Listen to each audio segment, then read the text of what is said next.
जय हिंद बच्चों। तो लेकर आ चुका मैं आप लोगों के लिए एक बहुत ही ज्यादा इंपॉर्टेंट वीडियो। तो जैसा कि आप लोगों को पता है कि अब आप लोगों के पास कुछ ज्यादा जो टाइम है वो नहीं बचा हुआ बोर्ड के एग्जाम के लिए। दिसंबर हाफ से भी ज्यादा जा चुका है और आपके पास सिर्फ और सिर्फ जनवरी का जो टाइम है वो है आपके पास, और फेब से आपके पास, आपको पता ही आप लोगों का पेपर है। तो ऑलमोस्ट आपके पास 1.5 मंथ मान लीजिए कि आपके पास प्रॉपर है, आपकी अभी भी आपके पास है, कोई प्रॉब्लम वाली बात नहीं है, ठीक है। और इन 1.5 मंथ्स में आप लोगों को अपनी एक खुद की एक स्ट्रेटजी बनानी पड़ेगी। किसी और दूसरे टीचर्स की आप नहीं सुन सकते, ना ही किसी और दूसरे स्टूडेंट से आप कंपेयर करके उनके अकॉर्डिंग आप अपना चार्ट तैयार मतलब जो शेड्यूल है वो आप तैयार कर सकते हैं, बिल्कुल भी नहीं। आपको अपनी टाइमिंग, आपकी अपनी वीकनेस, आपकी अपनी स्ट्रेंथ के अकॉर्डिंग आपको अपना जो टाइम टेबल, अपना जो शेड्यूल है वो बनाना पड़ेगा। और ठीक उसी के अकॉर्डिंग मैं आप लोगों के लिए सब कुछ लिख कर लेकर आया हूं। और आज जो मैं यहाँ पे डिस्कस करने वाला हूँ सिर्फ कोई पर्टिकुलरली मैथमेटिक्स की बात नहीं करूंगा भाई इसमें आप कैसे नंबर को ज्यादा मतलब आप लेकर आए, ठीक है ना। जो आपकी जो एफिशिएंसी है, अब हमारे पास टाइम आ चुका है कि इनपुट अब हमें कम देना और आउटपुट हमें उससे ज्यादा लेना है। हालांकि ये किसी मशीन के लिए तो पॉसिबल नहीं होती है, एफिशिएंसी 100% नहीं होती। आप लोगों को मशीन वाले, सिंपल मशीन वाले चैप्टर में मैंने आप लोगों को करवाया, राइट। लेकिन हाँ, एक ह्यूमन बीइंग्स के लिए ऐसा हो सकता है, क्योंकि ह्यूमन बीइंग्स के पास ऐसा ब्रेन है जो इस काम को कर सकता है, इजीली कर सकता है। और आने वाले टाइम में आप खुद भी देखेंगे कि कैसी मशीन जो है वो तैयार हो जाएगी, जो जहां पे हम इनपुट कम देंगे और आउटपुट आपको ज्यादा मिलेगा। तो अभी तक हमें नहीं पता, तो उससे कोई प्रॉब्लम वाली बात नहीं है, आगे हमारे साथ ऐसा हो जाएगा। और अब वो वाला जो वक्त है वो आ चुका है, वो टाइम आ चुका है जहां पे आपको इनपुट कम देकर आउटपुट ज्यादा निकालना पड़ेगा। It means your efficiency should be more than 100%, ठीक है। तो अब ये कैसे पॉसिबल होगा, तो उसके लिए मैंने पूरा पीडीएफ तैयार कर दिया आप लोगों के लिए। हर एक सब्जेक्ट की हम यहाँ पे बात करेंगे ऑलमोस्ट, और ज्यादा नो डाउट मैं फिजिक्स, केमिस्ट्री, मैथमेटिक्स की बात करता हूं तो उनको मैं ज्यादा बात करूंगा, बट बाकी सब्जेक्टों को भी मैं लेकर आऊंगा आप लोगों के लिए और बताऊंगा कि किस तरीके से उन पे ज्यादा फोकस किया जाए कि आप लोगों का जो स्कोर है, जो मार्क्स है, वो कहीं ना कहीं आपका जो है वो बूस्ट हो जाए, ठीक है। तो चलिए आज का जो अपना सेशन है, जो आप लोगों को मुझे बताना है, उसका कार्यक्रम हम सबसे पहला स्टेप क्या आपके पास, अंडरस्टैंड द सिलेबस थोरोली। कहने का मतलब ये है कि ये चीज आपने कहीं ना कहीं से, नॉट ओनली आपने, आप सभी बच्चों ने कर भी लिया होगा कि सिलेबस, हर एक सब्जेक्ट की बात कर रहा हूं मैं, हर एक सब्जेक्ट का जो सिलेबस है आपने पीडीएफ आईसीएसई के साइट से डाउनलोड कर ली होगी। हर एक सब्जेक्ट को, सिलेबस को बहुत अच्छे से देख लिया होगा कि किस चैप्टर में से क्या क्या चीजें आ रही है, क्या चीजें नहीं आ रही है, राइट। उन सभी चीजों पर एक बार बहुत ही अच्छे तरीके से आना है और सभी की डिटेल आपको ले लेनी बहुत ही अच्छे तरीके से, ठीक है। तो कहते हैं focus on important topics that carry more weightage in exams. देखिए मैं आपको एक चीज बताता हूं, जिनको टॉप करना है, जिनको 99% लाना है, जिनको 100% के टारगेट है, तो उन बच्चों को तो ऐसा बिल्कुल नहीं करना कि भाई जो हाईएस्ट मार्क्स के, जो ज्यादा वेटेज मार्क्स के टॉपिक्स है उनको मैं कवर करूं ओनली। आपको हर एक चीज कवर करनी पड़ेगी, हर एक टॉपिक्स को कवर करनी पड़ेंगे, राइट। क्या पता कहीं से एक मार्क्स का ऐसा पूछ लिया जो आपने कवर किया ही नहीं, फिर आपके तो 100% वाले में से 99% ही बचे। अरे मान, तो आप जिस चीज पे फोकस्ड है उसके लिए आपको मेहनत करनी पड़ेगी, उसके अकॉर्डिंग आपको मेहनत करनी पड़ेगी, राइट। तो आपका क्या टारगेट है कि 90 का टारगेट है, 99 का टारगेट है, 100 का टारगेट है, 95 का टारगेट है, वो आपके ऊपर डिपेंड करता है। आप उसके अकॉर्डिंग शेड्यूल बनाए अपना, उसके अकॉर्डिंग आप अपना काम करें। नो डाउट हर एक बच्चा यही चाहता है कि मेरा जितना ज्यादा से ज्यादा मैक्सिमम आ जाए, तो उसके लिए आपको ज्यादा से ज्यादा मेहनत भी करनी पड़ेगी, कंसिस्टेंट रहना पड़ेगा। अरे बस समझ में, अभी समझ में आएगी आप लोगों को, थोड़ी देर में आ जाएगी, ठीक है ना।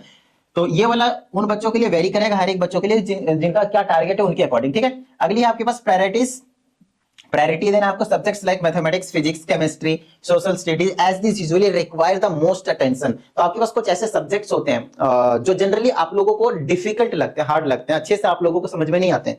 तो उन सब्जेक्टों को आपको क्या करना पड़ेगा, ज्यादा टाइम देना पड़ेगा, उन सब्जेक्ट्स के पीछे आपको ज्यादा टाइम देना, अच्छे से उन चीजों की रिवीजन करनी है। आगे जाकर आपको एक टाइम टेबल प्रॉपर अपने अकॉर्डिंग, जैसे अभी भी मैंने आप लोगों को बताया अभी कि अपने अकॉर्डिंग बनाना है, दूसरे किसी स्टूडेंट के अकॉर्डिंग नहीं, किसी और टीचर ने बनाकर दे दिया वो नहीं, बिल्कुल ये चीजें बिल्कुल नहीं चलेगी। एक नोट्स और एक टाइम टेबल खुद की होती है, वही सही रहती है, दूसरे की बिल्कुल भी नहीं ध्यान, ठीक है ना। नेक्स्ट, अब इसमें हमने आपके लिए लिखा है कि plan a daily study schedule that gives you enough time for each subject. तो हर एक सब्जेक्ट को टाइम देना बहुत ज्यादा जरूरी है। बहुत सारे ऐसे बच्चे हैं जिनको, कई सारे ऐसे बच्चे रहते हैं जो बोलते हैं कि इंग्लिश तो हो जाती है, ठीक है कर लेते हैं, उसमें कोई प्रॉब्लम नहीं, एक बार समरी रीड आउट करके जाते हैं, हो जाता है, काम हो जाता है, अच्छी बात है, दैट्स गुड। बट मैं क्या कहना चाहता हूँ कि ग्रामर वाले पोर्शन में क्या क्या रीड करके चले जाओगे, ऐसे बात नहीं बनेगी ना, उसके लिए आपको प्रैक्टिस करनी ही पड़ेगी।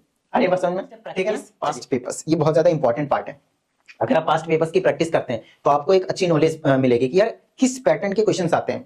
और ज्यादा कोशिश इस पे ध्यान दें कि जो इस ईयर जो स्पेसिमेन सैंपल पेपर रिलीज किया आपके आईसीएसई ने, तो उसमें किस पैटर्न के क्वेश्चंस है उनके अकॉर्डिंग आप ज्यादा प्रैक्टिस करें। बाकी प्रीवियस ईयर्स क्वेश्चंस, पीवाईक्यूज को आप जरूर प्रैक्टिस करें, ठीक है। आइए, और बात आती है कि कैसे करें सर, कहां से करें। तो आपके पास अवेलेबल है, ऑनलाइन बुक्स मिल रहे हैं आपके पास, ऑनलाइन वेबसाइट्स में आपके पास अवेलेबल है, दुनिया भर की चीजें। अगर किसी को नहीं मिलता है तो भैया मेरे पास मैसेज करो, आप लोगों के पास मेरा व्हाट्सएप नंबर है ही, है ना। आप लोगों को मेरा व्हाट्सएप नंबर मालूम है, उस पर आपको कर देना, जो भी डाउट आते हैं आप लोगों को उसके अकॉर्डिंग आप पूछ सकते हैं। बहुत सारे बच्चे अभी मैसेज करते भी हैं और उसे मेरे से मतलब पूछते भी हैं, तो मैं उनका रिप्लाई करता भी हूँ। 7428525669 इस व्हाट्सएप नंबर पे आप सेंड कर दें।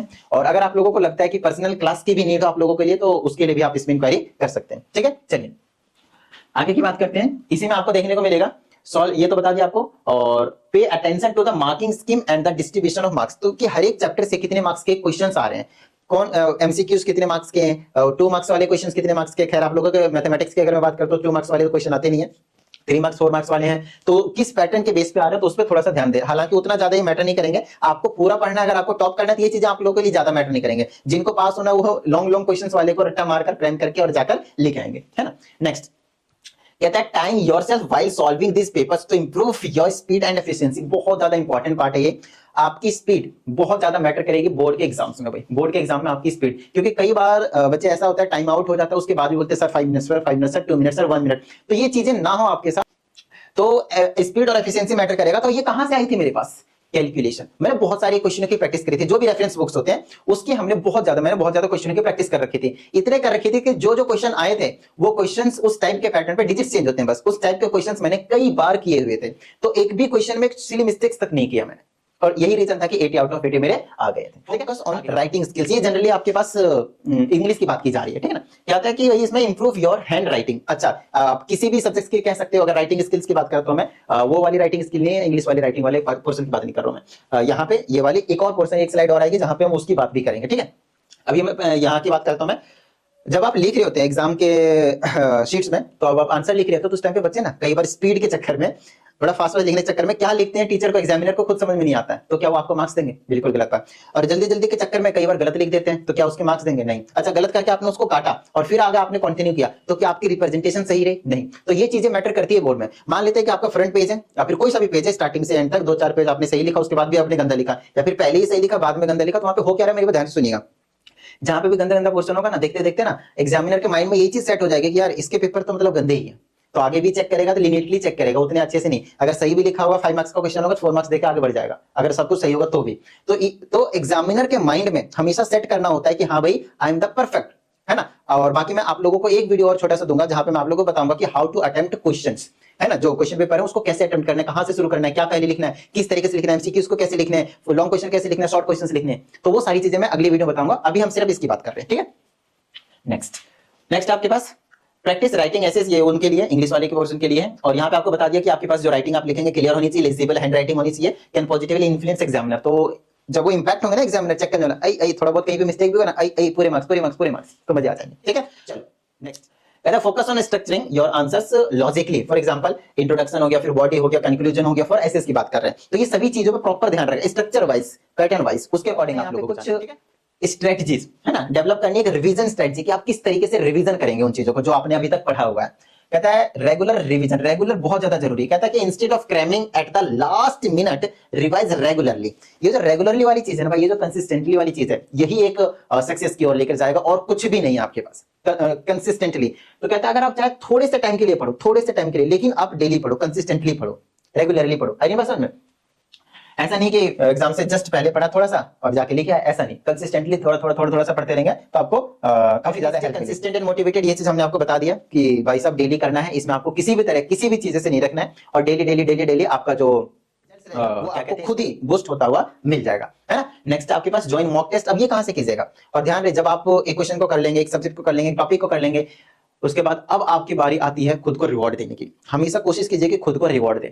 कैसे? किसी भी तरीके से आप दे सकते हैं, लाइक खुद को किसी भी गिफ्ट कर दी। खुद की बात कर रहा हूं मैं, खुद एक टेस्ट पेपर बनाया, आंसर्स देख के नहीं, बिना देखे कहीं से भी क्वेश्चंस उठा के, और खुद का उसका टेस्ट दिया, खुद उसके आंसर्स को मैच करके चेक किया। इसको कहते हैं be master yourself, do master yourself basically, है ना। खुद को मास्टर माइंड बना दो, ये चीज ज्यादा जरूरी है। तो ये ज्वाइन मॉक टेस्ट ये खैर लिख दिया है, बट आपको कहीं कुछ करने की जरूरत नहीं है, उसके लिए आप मेरे से हेल्प ले सकते हैं।